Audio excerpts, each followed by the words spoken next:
Zoti Krisht i flet sa i gruaja, dhe kjo që aty ndodh çudia, sepse kjo grua thotë si ka mundësi që një hebre më flet me gojë e para, që e përshëndet. Në atë kohë, domethënë, judejt kishin një frazë, që ata i luteshin Zotit që të mos takonin jetën e tyre asnjë samaritan. Pra kaq shumë ishte urrëtia që ata kishin ndaj samaritanëve. Dhe Zoti i flet dhe i thotë që më jep të pi, thotë, pi ujë, se Zoti kishte shkuar te pusi. Asaj filluan t'i bie në sy menjëherë që tek stash, që tek përqasja, që tek mënyra se si ai po e shikonte këtë grua, nuk e shikon me urrëtie, po e shikon si një qenie njerëzore me shumë dëmshuri.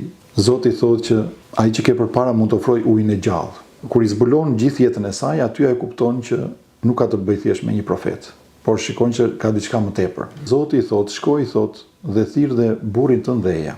Dhe gruaja i thotë që nuk kam burr, thotë.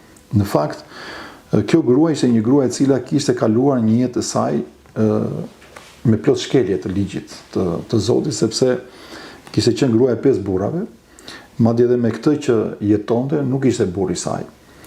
Dhe pikërisht kjo e bëri atë gruaj që personi që si ka mundësi një person i panjohur të di gjithë jetën time, domethënë. Dhe kjo e bëri atë që të futet jo vetëm në dialog, por edhe të mësojë dhe të kërkojë më tepër për të kuptuar, derisa në fund fare Krishti thotë që unë jam, i thotë, Mesia, shpëtimtari i Izrael. Pra, është një zbulim që i bën gruas, ashtu siç bëri me të verbri.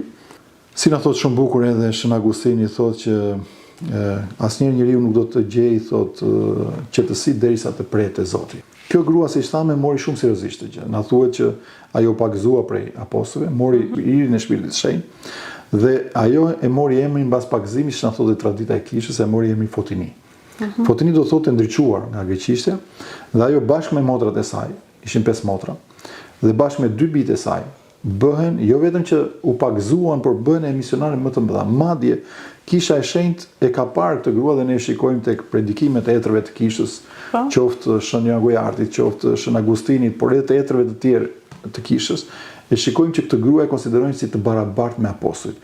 Neroni i e urdhër dhe ushtarët e hedhin atë në një pus, pikërisht si për të kujtuar atë takimin e parë që pati me Zotin, duke i prerë kokën, aty mbaron dhe jeta e saj, dhe jeta e bijve të saj dhe motrave të saj. Pra që të gjithë martirë të kishës sonë ortodokse.